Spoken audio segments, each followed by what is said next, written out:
فرعون دنیا کا واحد انسان ہے جس نے کہا انا ربکم الاعلی، میں سب سے بڑا رب ہوں، اور اپنے آپ کے رب ہونے کا دعویٰ انسانوں میں صرف فرعون کا ہے۔ اس کی باندی مسلمان ہو گئی، موسیٰ علیہ السلام کا کلمہ پڑھ لیا، ایمان چھپتا نہیں، وہ پتہ چل گیا۔ فرعون نے اس کو پکڑوایا، اس کی 2 بچیاں، ایک دودھ پیتی ایک ساتھ چلتی، اور اس نے اپنے دربار میں کڑاہ میں تیل ڈلوایا، نیچے آگ لگوائی، تیل ابلنے لگا۔ جب وہ پوری طاقت سے ابلنے لگا تو اس نے فرعون نے اس عورت سے، اس باندی سے کہا یہ آگ تیرے سامنے ہے، جلتا ہوا تیل، موسیٰ کے رب کو مانے گی تو پہلے تیری بچیوں کو جلاؤں گا، پھر تجھے جلاؤں گا، اور اگر مجھے رب مانے گی تو تیرے گھر کو سونے چاندی سے بنا دوں گا، تیرے گھر کو سونے چاندی سے بھر دوں گا۔ وہ کہنے لگی فرعون یہ تو میری 2 ہیں، میری 100 ہوتی تو اللہ کے نام پہ آج میں قربان کر دیتی۔ فَاقْضِ مَا أَنْتَ قَاضٍ، کر جو تجھے کرنا ہے۔ تو پاگل ہو گیا، غصے میں کہنے لگا اس کی بڑی بیٹی کو ڈال دو۔ تو انہوں نے اس کو یوں ٹانگوں سے پکڑا، اور وہ چیختی چلاتی ہوئی تھی۔ ماں کا ایک بول اس کی جان بچا سکتا تھا، اور پھر گھر جا کے توبہ کر لیتی۔ وہ کہتی یا اللہ مجھے معاف کر دے، میں نے کلمہ کفر کہا۔ اس کو ٹانگوں سے پکڑا ہوا ہے، اس کے ہاتھ نیچے جھول رہے ہیں، اور وہ اماں بھی کہہ رہی کہ مجھے بچا لو۔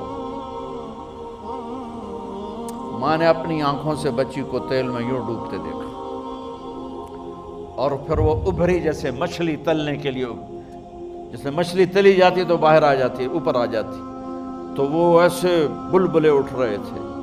وہ ایک ہی لمحے میں اس کی تو جان گئی، ایک آنسو کا قطرہ اس نے نہیں نکلنے دیا اپنی آنکھوں سے، اور اپنے دل کو جب مضبوط کیا تو میرے رب کی غیرت، میرے رب کی رحمت محبت حرکت میں آئی۔ اللہ نے ماں کی آنکھوں سے پردہ ہٹا دیا، اور ماں نے اپنی بیٹی کی روح کو نکلتے دیکھا، اور وہ کہہ رہی ہے صبر کرو، جنت تیار ہے، جنت تیار ہے، بشرو۔ معصوم بچی کو تو پتہ بھی نہیں تھا کہ کیا ہونے والا ہے، اس کو پکڑ کے یوں ڈالا، اس کی تو آہ بھی نہ نکلی، اور وہ مچھلی کی طرح تلی گئی۔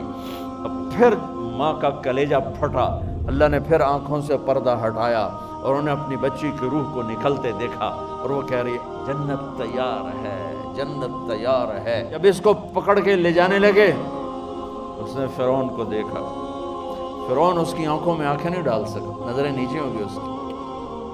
کہنے لگی میری ایک بات مانو گے، میری ایک خواہش پوری کرو گے؟ فرعون نے پوچھا کیا؟ کہ جب میں بھی جل جاؤں تو میری اور میری بچیوں کی ہڈیوں کو اکٹھے دفن کرنا، باہر پھینک نہ دینا، دفنا دینا۔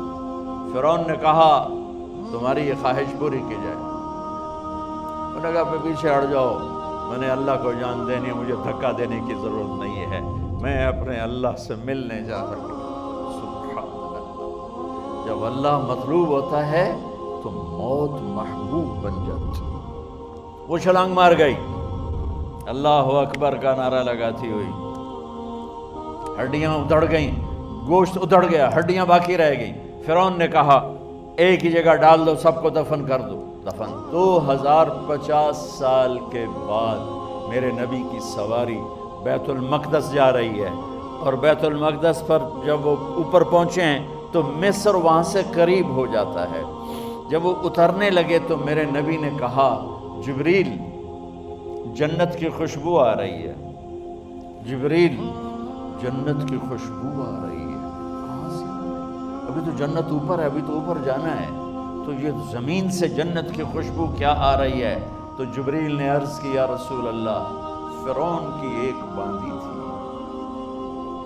جو اللہ سے سودا کر گئی جان کا اور اپنی بچیوں کا، اس کی بچیوں کی ہڈیوں کو جہاں دفن کیا گیا ہے، یہ خوشبو جس دن انہیں دفن کیا تھا اس دن سے لے کر آج تک یہ خوشبو آ رہی ہے، اور یہ قیامت تک آتی رہے گی۔